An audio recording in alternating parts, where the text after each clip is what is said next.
have a seat. Now I'm sure we can do a bigger round of applause for one of the greatest two leaders of our history. Let's go ahead. So we're talking about, I lost count, $7 to $8 trillion worth of market comp. I lost count. But right now, we're here to celebrate a historic moment. A moment that yesterday during the dinner, and thank you for joining us under the patronage of the Honorable President and His Royal Highness the Crown Prince Musaidi, where we had the pleasure to hear it firsthand.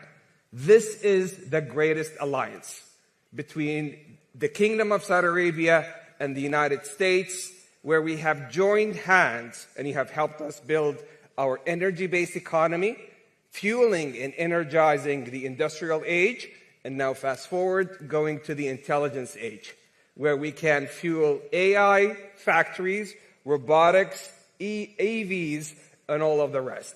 Speaking of that, let's start with you, Elon, if you don't mind, Jensen. Feel free to chime in.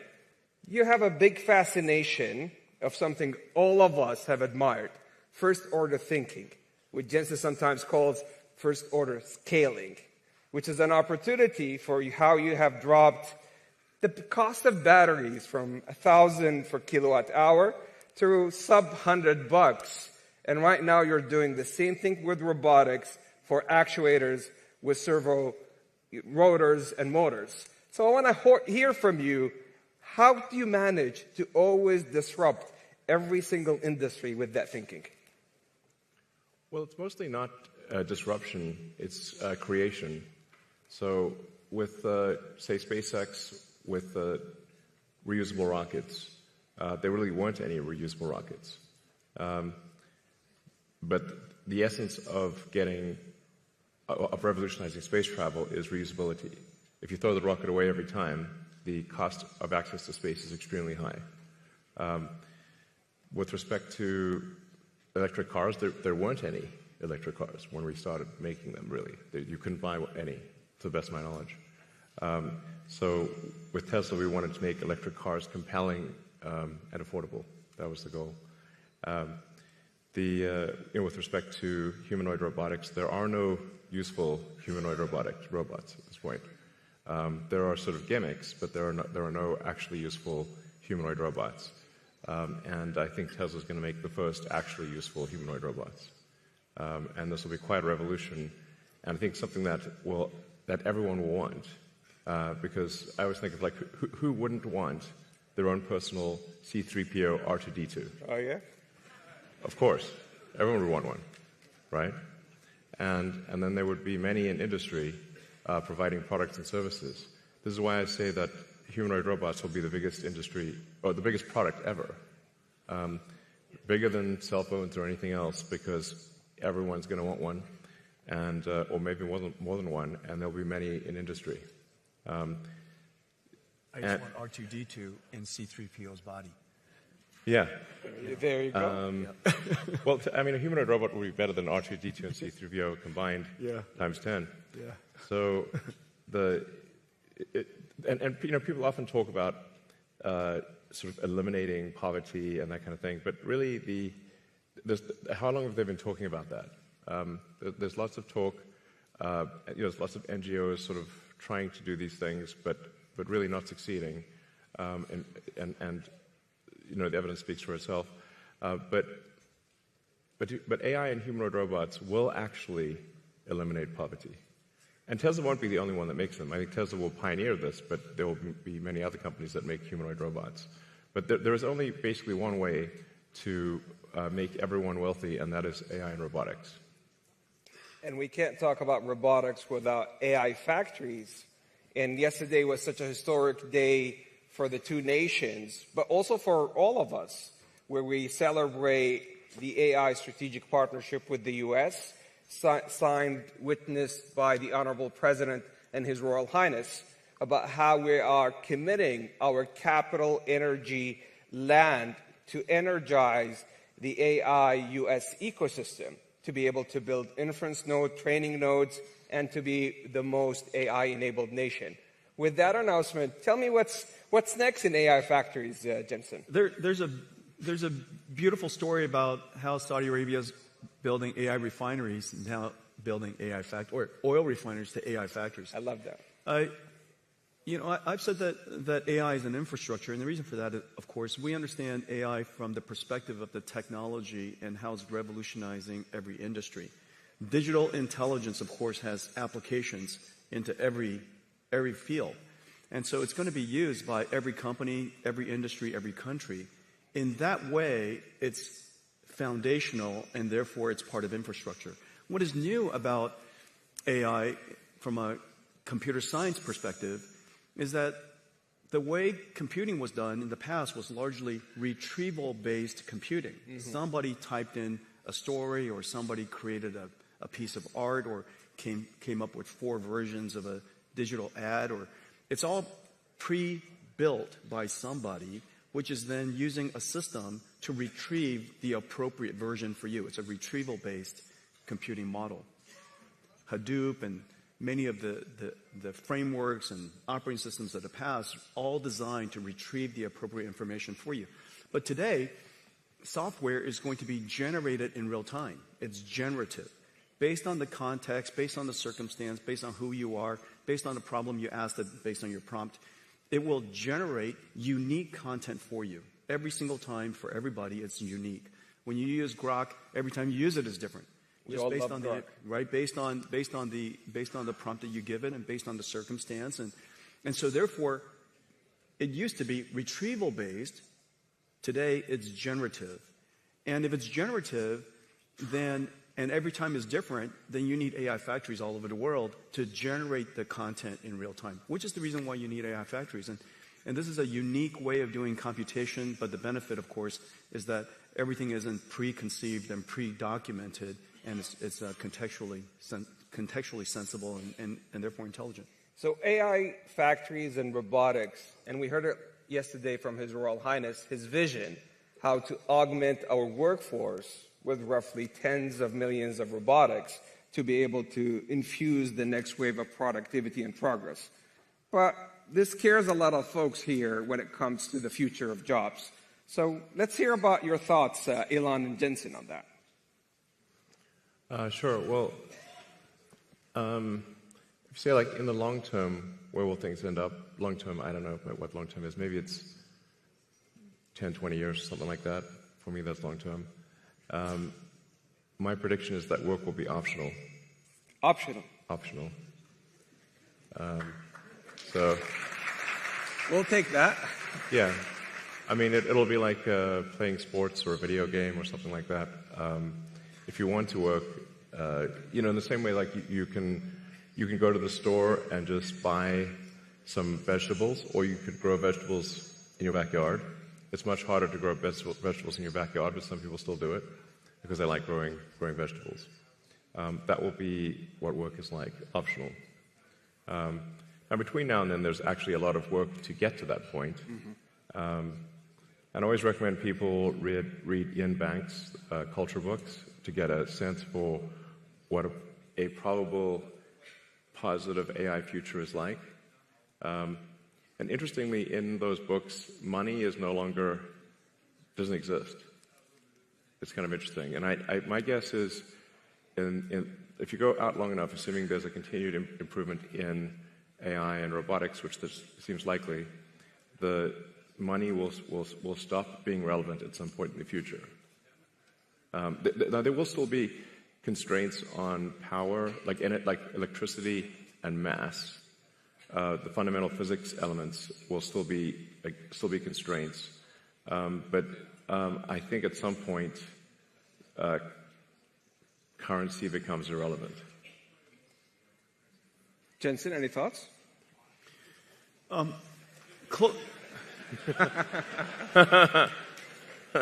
the way, the Nvidia earnings call is later today. And by the way, since currency is relevant. Cheers. Elon just wants to share with you some breaking news.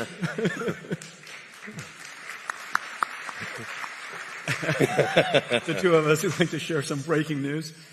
Let's see. I would say there's different horizons you could look at. Everybody's jobs will be different. I think that's for sure. How the students learn will be different.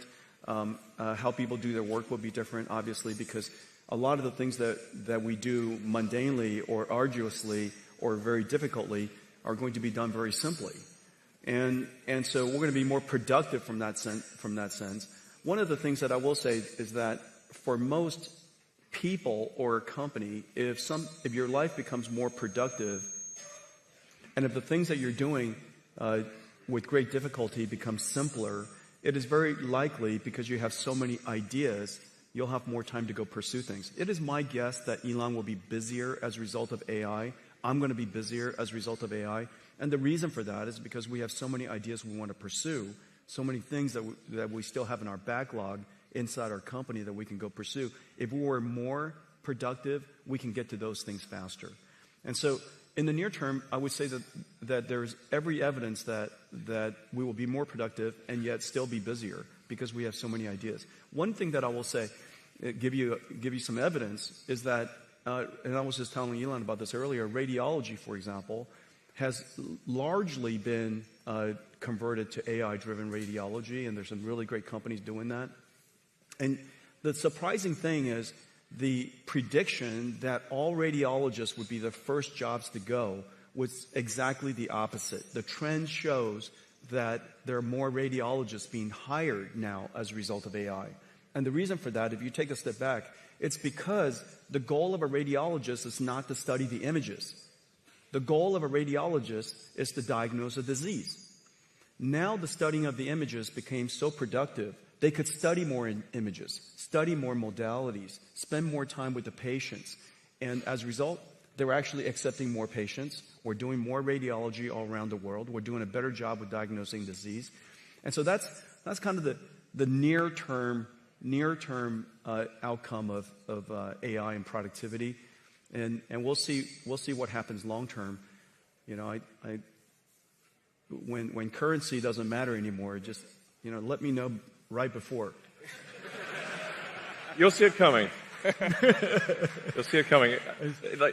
We text often, so just yeah, we do. Yeah, just text it out. Well, let me know. I kind of agree with both of you, because if you look at every technological trend, every general purpose technology has been net new positive for the globe, for humanity, and so forth. And let me share with you two case studies. And Your Excellency, I think it's precisely the reason for that is because all the great ideas from innovators like Elon, that you have so many good ideas that and AI, Jensen as well. Yeah, well, Indeed. Thank you.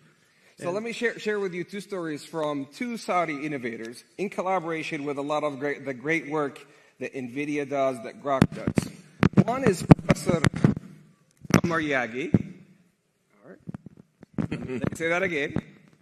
One is Professor Omar Yagi, who is... I might need to move the mic. All right.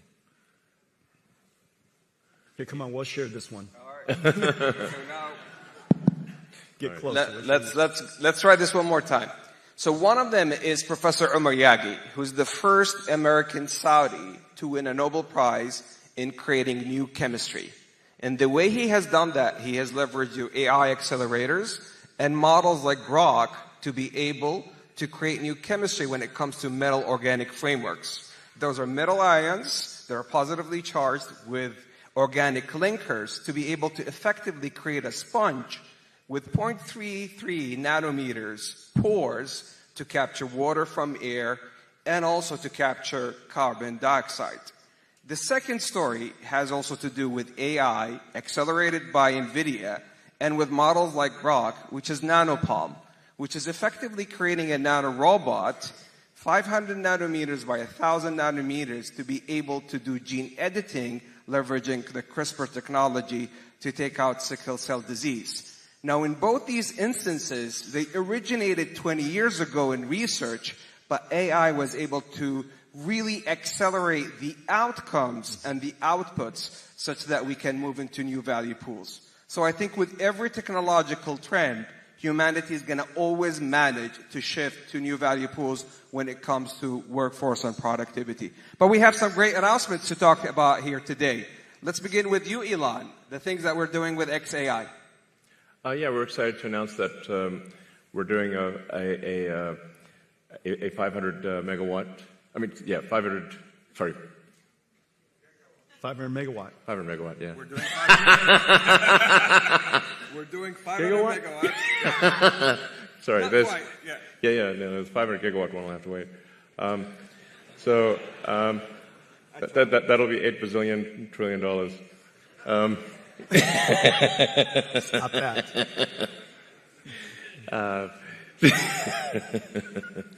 So yeah, we're doing a XAI, and the Kingdom of Saudi Arabia are doing a Humane, 500 megawatts, starting with 50 megawatts phase 1, and we're doing it with Nvidia. Yes. Congratulations to the Humane team, to Targ and team. Such a fantastic job. Jensen, I think we're also doing some great announcements this week. We are? Yeah. Well, we're announcing all kinds of things. Our partnership with Humane is going incredibly well. First of all, we worked together to get this company started and off the ground, and just got an incredible customer with Elon. Could you imagine a startup company, approximately $0 billion in revenues, now going to build a data center for Elon? 500 megawatts is gigantic. This company is off the charts right away. In addition to that, we're working. AWS, as you know, is also Congratulations to the Humane team with AWS, starting with 100 megawatts with a gigawatt ambition and counting. So AWS is also coming to Humane. We're working with Humane on Omniverse digital twins. As you know, that AI is not just just agentic AI and chatbots, and cognitive AI is incredibly important to the world. But AI applies to everything: chemicals and proteins and genes and physics and fluid dynamics and particles, and of course robotics and activation. And we created this world called Omniverse, where robots can learn how to be good robots. And it's physically based, it obeys the laws of physics, and so robots can learn in these environments. And we're working with Humane to apply Omniverse to all kinds of digital factories and robotics and warehouses and things like that. And so that's another. We're also working in Saudi Arabia to build supercomputers to simulate quantum computers, and using our computers to be the controller and the error correction. Quantum error correction requires an enormous amount of computation, and so we're doing a lot of great work there too. So a big partnership with Humane. They're off the charts, off the ground and off the charts at the same time. This is how we walk the talk in the Kingdom of Saudi Arabia in partnership with the U.S. Yesterday, the President and His Royal Highness announced the AI strategic framework and partnership. Today, we're going big with Elon and Jensen. So thank you for those opportunities. Now, they told me I have time for 2 last questions. So last night at the dinner, I got a number of questions because it seems that the schedule leaked. And everybody was giving me hints about the last 2 questions I'm going to do. So the first one was for you, Elon. And there's a big one for you, Jensen. So prepare for that one. AI in space. Is that possible? Yes. If civilization continues, which it probably will, then AI in space is inevitable. You know, I always have to preface that. You know, we shouldn't take civilization for granted. We need to make sure to take care to ensure that civilization has an upward arc. I mean, any student of history knows that civilization does not always have an upward arc, and in fact, civilizations have life cycles. So hopefully, we are in a strong upward arc. I think we are for now, but we don't want to take that for granted or be complacent. But the way to think of AI in space is that in order to achieve any meaningful percentage of a Kardashev 2 scale civilization, where you're using even a millionth of the sun's energy, you must have solar-powered AI satellites in deep space. So that once you realize, once you think in terms of a Kardashev 2 scale civilization, which is what percentage of the sun's energy are you turning into useful work, then it becomes obvious that space is overwhelmingly what matters. Overwhelmingly. The sun only receives roughly 1/2 billionth of, the Earth only receives roughly 1/2 billionth of the sun's energy. So if you want to have something that is, say, 1 million times more energy than Earth could possibly produce, you must go into space. So this is where it's kind of handy to have a space company, I guess. Sell the book. Easier to cool chips in space, too. Yes. Easier to cool chips in space. Yeah. Yes, there's definitely no water in space, so you're going to have to do something that doesn't involve water. Just hang out. Well, you just got to radiate. That's right.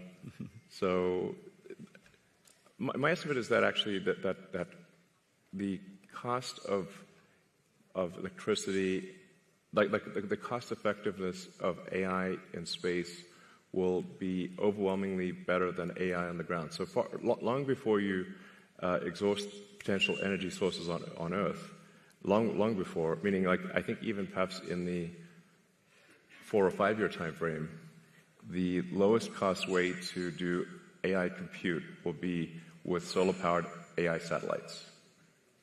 So I'd say not more than 5 years from now. Wow. And just look at the supercomputers we're building together. Let's say each one of the racks is 2 tons. Out of that 2 tons, 1.95 of it is probably for cooling. Right. Oh, yeah. Just imagine how tiny that little supercomputer is, right? Each one of these GB300 racks will just be a little tiny thing. And just electricity generation is already becoming a challenge. So if you start doing any kind of scaling for both electricity generation and cooling, you realize, okay, space is incredibly compelling. So, like, let's say you wanted to do, 200 or 300 gigawatts per year of AI compute. Yeah. It's very difficult to do that on Earth. The U.S. average electricity usage, last time I checked, was around 460 gigawatts per year average usage. So something like, say, at 300, if you're doing 300 gigawatts a year, that would be like 2/3 of U.S. electricity production per year. Yeah. There's no way you're building power plants at that level. And then if you take it up to, say, 1 terawatt per year, impossible. Yeah. Like, you have to do that in space. There just is no way to do 1 terawatt per year on Earth. And in space, you've got continuous solar. You've got you actually don't need batteries because it's always sunny in space. That's right, exactly. And the solar panels actually become cheaper because you don't need glass or framing, and the cooling is just radiative. So that's why I think that's the dream. Yes, that's the dream. So Jensen, everybody last night was asking me, and I'm mindful it's earnings call for you today. So I'm going to say this delicately. Everybody has been asking me to ask you, are we going to have an AI bubble? That's the last question. All right, no. All right, let me just tell you what we see. Okay, so I think it's really important when you look at what's happening around the world and go back to first principles of what's happening in computer science and computing. There are 3 things that's happening. The first thing is that we all know that Moore's law has run its course, and the amount of demand for computing versus the amount of computation we can get out of general purpose computing is really challenging. And so the world's been moving to accelerated computing for some time. We've been pushing this now for over 20 years. Let me give you one statistic. I was just at supercomputing. 6 years ago, CPUs were 90% of the world's supercomputers, top 500 supercomputers. 6 years ago. This year, less than 15%.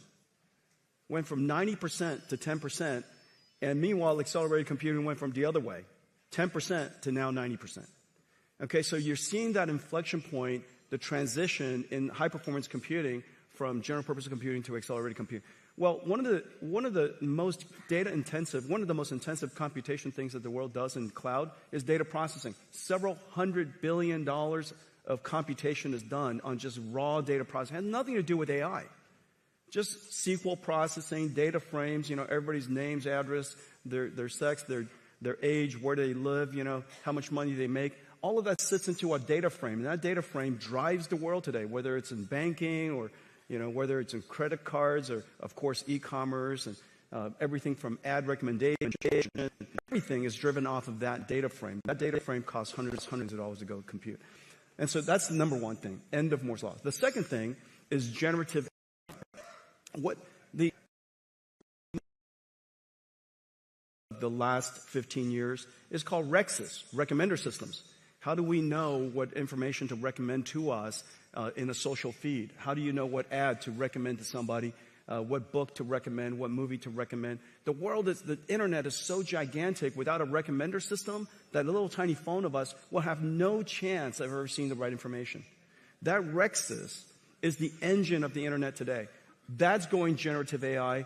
It used to be running on CPUs, now it runs on GPUs. Which then says the third thing, if you just look at those two applications, many of the internet companies can build an enormous number of GPU supercomputers just doing that. Of course, then it creates the third opportunity on top of it, which is agentic AI. This is Grok, and this is OpenAI, this is Anthropic, this is Gemini. Agentic AI sits on top of that. But don't forget to think about what is happening underneath what everybody sees as AI today. There's a whole movement of computing, from general purpose computing to accelerated computing. And that, if you take that into consideration, you'll come to the conclusion that, in fact, what is left over to fuel that revolutionary agentic AI is not only substantially less than you thought, and all of it justified.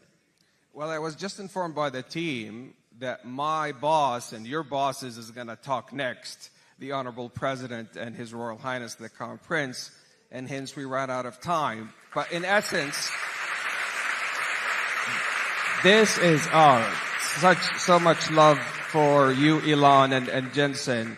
But this, in essence, is a 92 alliance that shifted from energy to digital to the intelligence age, powered by pioneers such as Elon and Jensen, to serve humanity and create on a net new basis new economies, new jobs, and a better future for humanity, powered by the Kingdom of Saudi Arabia and the United States. Thank you for a lifetime partnership and friendship. Thank you, Elon. Thank you, Jensen. Thank you.